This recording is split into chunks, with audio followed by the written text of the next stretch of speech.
مولانا غلام عباس کے بیانات سننے کے لیے ہمارے اس چینل کو سبسکرائب کریں تاکہ آپ ہماری آنے والی نیو اسلامک اپڈیٹ سے باخبر رہ سکیں۔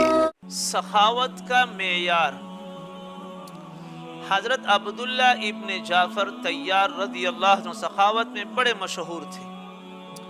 ایک مرتبہ کسی باغ کے پاس سے گزر رہے تھے، ایک غلام کو دیکھا کہ وہ باغ میں کھجوریں اکٹھی کر رہا تھا اور دیگر چھوٹے موٹے کام بھی کر رہا تھا۔ حضرت عبداللہ ابن جعفر رضی اللہ تعالیٰ عنہ کو یہ بڑا پسند آیا اور اس کی حرکات اور سکنات کا جائزہ لینے کے لیے اتنے میں باغ کے مالک کا بیٹا آیا۔ اس کے ہاتھ میں 2 روٹیاں تھیں۔ اس نے غلام کو 2 روٹیاں تھمائی اور وہ ذرا ہٹ کر کھانے کے لیے بیٹھ گیا۔ اسی دوران ایک کتا اس غلام کی طرف بڑھا اور دم ہلانا شروع کر دی۔ غلام نے ایک روٹی کتے کے سامنے پھینک دی، کتے نے جلدی سے وہ روٹی کھا لی۔ دوبارہ غلام کی طرف دیکھ کر دم ہلانے لگا۔ غلام نے دوسری روٹی بھی اس کی طرف پھینک دی اور خود کام کے لیے اٹھ کھڑا ہوا۔ عبداللہ ابن جعفر رضی اللہ عنہ کو اس کے اس فعل پر بڑا تعجب ہوا کہ اس کے قریب آئے اور اسے پوچھا، اے لڑکے، تمہاری ہر روز کی خوراک کیا ہے؟ غلام بولا، وہی جو آپ نے دیکھ لی، یہ 2 روٹیاں ہیں۔ تو آپ نے فرمایا، پھر تم نے اسے کتے کو اپنی دونوں روٹیاں کیوں کھلا دی؟ غلام کہنے لگا، حضرت، ہمارے اس علاقے میں کتے نہیں ہوتے۔ میرا خیال ہے کہ اس کتے کو سخت بھوک ہی اس علاقے میں لے کر آئی ہے۔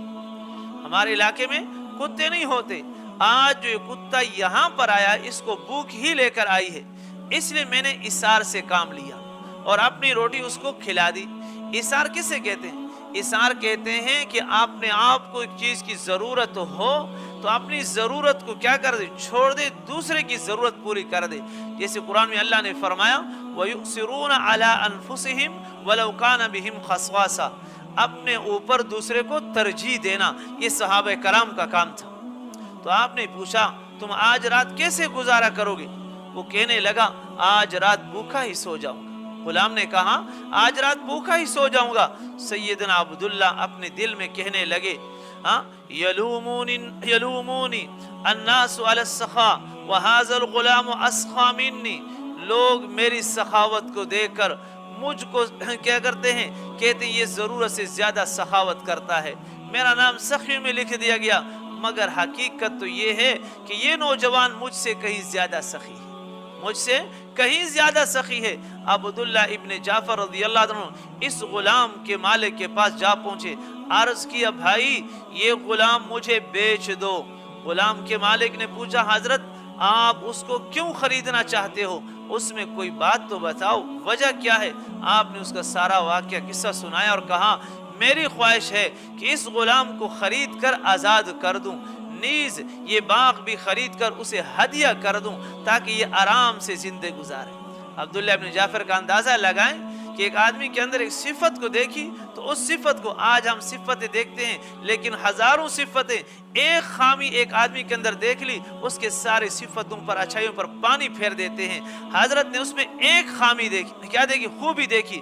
اس خوبی پر غلام کو بھی خریدنا چاہتے ہیں اور اس باغ کو بھی خریدنا چاہتے ہیں۔ خریدنے کے بعد اپنا غلام نہیں بنانا چاہتے، کہتے ہیں اتنا نیک انسان ہے کہ باغ بھی اس کو دے دوں، آزاد زندگی گزارے۔ اس غلام کا مالک کہنے لگا، جناب آپ نے تو اس کی ایک ہی خوبی دیکھی ہے، اتنے مہربان اور متاثر ہو گئے، ہم تو ہر روز اس کے بے شمار خوبیاں دیکھتے ہیں۔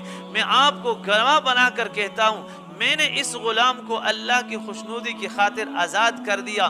باغ رہا یہ باغ بھی تو یہ بھی میری طرف سے اس کے لیے ہدیہ ہے، مالک نے بھی آزاد کر دیا۔ تو میرے عزیز دوستوں اور بھائیوں، جب آپ کسی انسان کے اندر خامی بھی دیکھو، خوبی بھی دیکھو، تو زیادہ نظر خوبیوں پر رکھا کرو، زیادہ نظر خوبیوں پر نظر رکھا کرو، اس لیے کہ خوبیوں پر نظر رکھو گے تو اللہ تمہاری بھی خامیاں لوگوں کے سامنے ظاہر نہیں کرے گا۔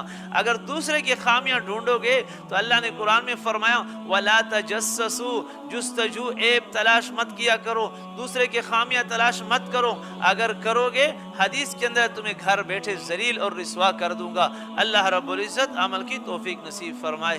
مزید ایسی اسلامک ویڈیوز دیکھنے کے لیے ہمارے اس چینل کو سبسکرائب سبسکرائب کریں اور ساتھ میں لگے بیل آئیکن کو بھی پریس کر دیں۔